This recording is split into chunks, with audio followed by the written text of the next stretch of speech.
அனைவருக்கும் அன்பான வணக்கங்கள். இன்றைய நாள் 3ஆம் திகதி ஜூன் மாதம் 2016 வருடம் வெள்ளிக்கிழமை. இன்றும் நாடெங்கிலும் இருந்து வெளியாகிய பத்திரிகைகளில் இடம் பிடித்திருக்கும் செய்திகள் மீது கவனம் செலுத்த நாளேடுகளில் நமது பார்வையூடாக இணைந்திருக்கின்றோம்.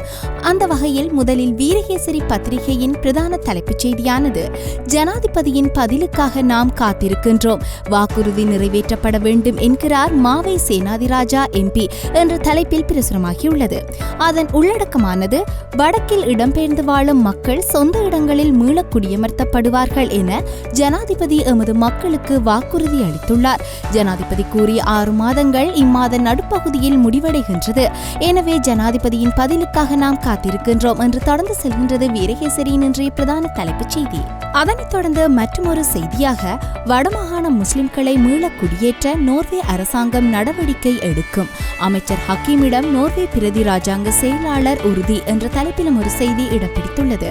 வடமாகாணத்திலிருந்து வெளியேற்றப்பட்ட முஸ்லிம்களை மீள்குடியேற்றுவதற்கான நடவடிக்கைகளை மேற்கொள்வதற்கு நோர்வே அரசாங்கம் தயாராக உள்ளதாக நோர்வே பிரதி ராஜாங்க செயலாளர் ஹட்ரம் ஸ்ரீலங்கா முஸ்லிம் காங்கிரசின் தலைவரும் அமைச்சருமான ரவ் ஹக்கீமிடம் தெரிவித்துள்ளார் என்று தொடர்ந்து செல்கின்றது அந்த மற்றொரு செய்தி.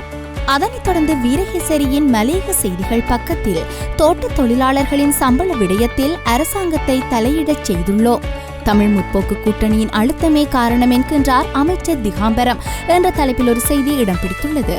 அரசு கூட்டுத்தாபனங்களின் கீழ் இயங்கி வந்த பெருந்தோட்டங்கள் தனியார் மயப்படுத்தப்பட்டதன் பின்னர் கடந்த 24 வருடங்களில் முதன்முறையாக அரசாங்கத்தை தலையிடச் செய்து வரவு செலவு திட்டத்தின் ஊடாக நிவாரணப் படியொன்றை பெற்றுக் கொடுத்துள்ளோம் என்று தொடர்ந்து செல்கின்றது அந்த செய்தியும்.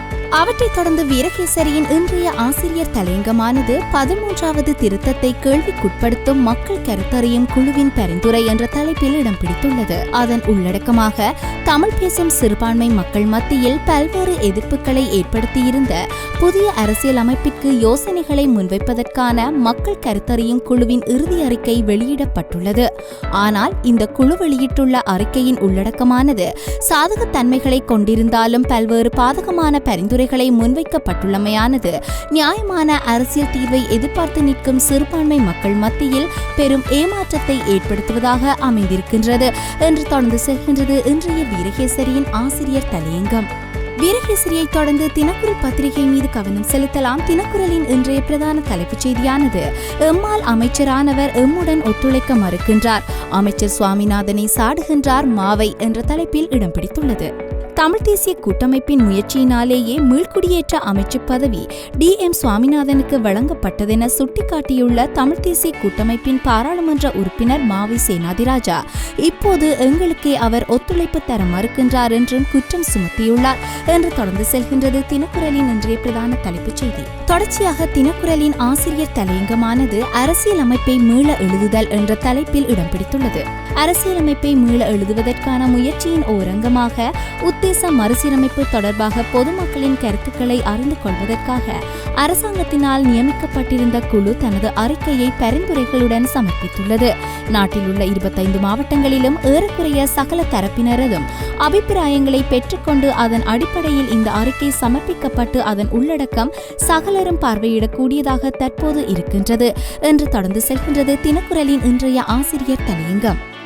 அவற்றைத் தொடர்ந்து சுடரொளியின் இன்றைய பிரதான தலைப்புச் செய்தியானது, வாய்மூல அறிக்கையை சமர்ப்பிக்க முன் ஐநா ஆணையாளரை சந்திக்கும் கூட்டமைப்பு, சுமந்திரன் MP தகவல் என்ற தலைப்பில் இடம் பிடித்துள்ளது.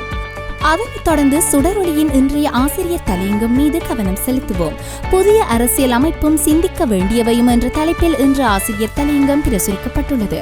இலங்கையில் புதிய அரசியல் அமைப்பை உருவாக்கும் முயற்சிகள் முன்னெடுக்கப்பட்டு வருகின்றன என்பதை மக்களில் கணிசமானோர் பெயரளவில் அறிந்துள்ள போதும், இலங்கைக்கு புதிய அரசியல் அமைப்பு ஏன் அவசியப்படுகின்றது, அதன் விளைவுகள், அரசியல் அமைப்பில் உள்ளடக்கப்பட வேண்டிய விடயங்கள் போன்ற விடயங்கள் தொடர்பில் தெளிவின்றி இருப்பது கவலை அளிப்பதாக உள்ளது என்று தொடர்ந்து செல்கின்றது சுடரொளியின் இன்றைய ஆசிரியர் தலையங்கம்.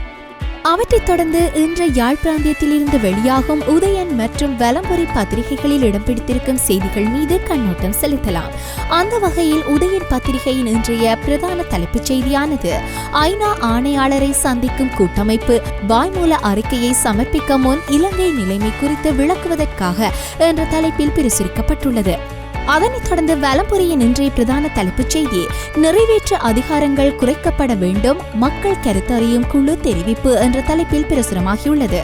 அதனைத் தொடர்ந்து இன்று வெளியாகி இருக்கும் லங்காதீப பத்திரிகை மீது கவனம் செலுத்தலாம். லங்காதீப பத்திரிகையின் இன்றைய பிரதான தலைப்புச் செய்தியானது, அனுமதி பத்திரம் இன்று யானைக்குட்டி ஒன்றை வைத்திருந்தார் என்று கொழும்பு மேலதிக முன்னாள் நீதவான் திலின கமகேவிற்கு எதிராக குற்றம் சுமத்தப்பட்டிருந்த நிலையில் நேற்று அவருக்கான பிணை வழங்கப்பட்டிருப்பதை மையப்படுத்தியதாக தன்னுடைய பிரதான தலைப்புச் செய்தியினை பிரசுரித்துள்ளது. அதனைத் தொடர்ந்து இன்றைய டெய்லி மிரர் பத்திரிகையின் பிரதான தலைப்புச் செய்தியும், கொழும்பு மேலதிக முன்னாள் நீதவான் திலின கமகேவிற்கு அனுமதி பத்திரம் இன்று யானைக்குட்டியொன்றை வைத்திருந்தார் என்ற குற்றச்சாட்டின் பேரில் நேற்று நீதிமன்றத்தில் ஆஜர்படுத்தப்பட்ட போது அவருக்கான பிணை வழங்கப்பட்டிருப்பதாகவும் அந்த பிணையினை கங்குடவிய நீதவான் கனிஷ்க விஜயரட்ன வழங்கியுள்ளதாகவும் தன்னுடைய செய்தியில் உள்ளடக்கி பிரதான தலைப்புச் செய்தியாக அதனை பிரசுரித்திருக்கின்றது டெய்லி மிரர்.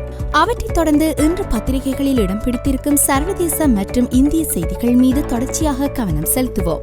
அந்த வகையில் முதலில் சர்வதேச செய்திகளில் ஒன்றாக, சோமாலிய தலைநகரில் உள்ள ஹோட்டலை இலக்கு வைத்து தீவிரவாதிகள் தாக்குதல், 16 பேர் உயிரிழப்பு, 55 பேர் காயம் என்ற தலைப்பில் ஒரு செய்தி இடம் பிடித்துள்ளது.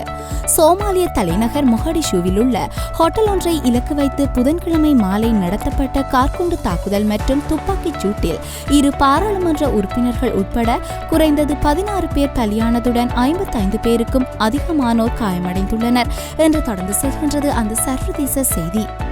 அதனைத் தொடர்ந்து இந்திய செய்திகளில் ஒன்றாக, 2002ஆம் ஆண்டு குஜராத் கலவரம், 24 பேர் குற்றவாளிகள், 34 பேர் விடுதலை என்ற தலைப்பில் ஒரு செய்தி இடம் பிடித்துள்ளது.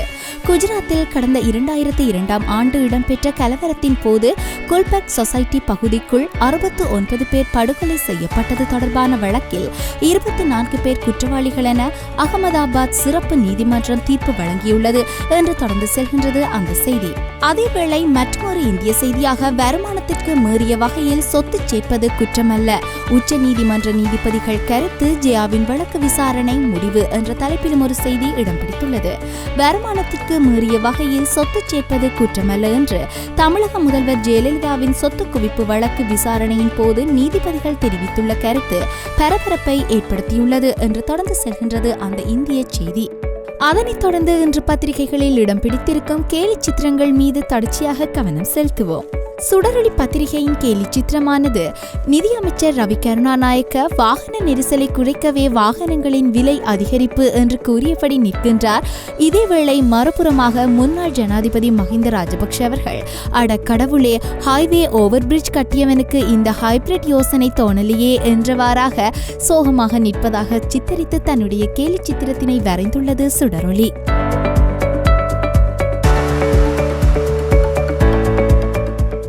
அந்த வகையில் தினக்குரல் பத்திரிகையின் கேலி சித்திரமானது, அண்மையில் நாடாளுமன்ற உறுப்பினர் விஜித ஹேரத் மின்கம்பம் ஒன்றை குடிபோதையில் வாகனம் செலுத்தியதன் மூலமாக இடித்து தள்ளினார் என்ற குற்றச்சாட்டில் நேற்று நீதிமன்றத்தில் ஆஜர்படுத்தப்பட்ட போது அவர் அதற்கான நஷ்டஈட்டு தொகையை கட்டி பின் விடுதலை செய்யப்படுவதற்கு நீதிமன்றம் உத்தரவிட்டிருந்தது.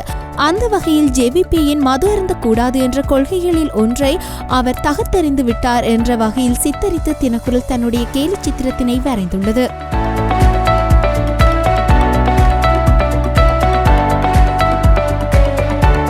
வீரகேசரியின் இன்றைய கேலி சித்திரமானது, தெற்கின் நல்லிணக்கம் என்கின்ற அந்த இலக்கை நோக்கி ஜனாதிபதி மைத்ரிபால சிறிசேன மற்றும் பிரதமர் ரணில் விக்ரமசிங்க ஆகிய இருவரும் துவிச்சக்கர வண்டி ஒன்றில் பயணிக்கின்றார்கள். ஆனால் அந்த துவிச்சக்கர வண்டிக்கோ பின்சில்லு இல்லை. செங்கல் மீது ஏற்றி வைக்கப்பட்ட துவிச்சக்கர வண்டியை செலுத்த முயற்சிக்கின்றார்கள். அவர்களுடைய கடும் பிரயத்தனத்தின் மத்தியிலும் அவர்கள் தேர்ந்தெடுத்திருக்கும் பிழையான வழிமுறை காரணமாக தெற்கின் நல்லிணக்கத்தை எட்ட முடியாது தவித்து நிற்கின்றார்கள்.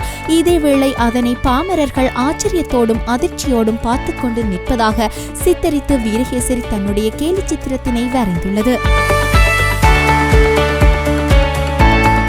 இன்று நாடெங்கிலும் இருந்து வெளியாகிய பத்திரிகைகளில் இடம் பிடித்த முக்கிய செய்திகள் மீது கவனம் செலுத்தியிருந்தோம்.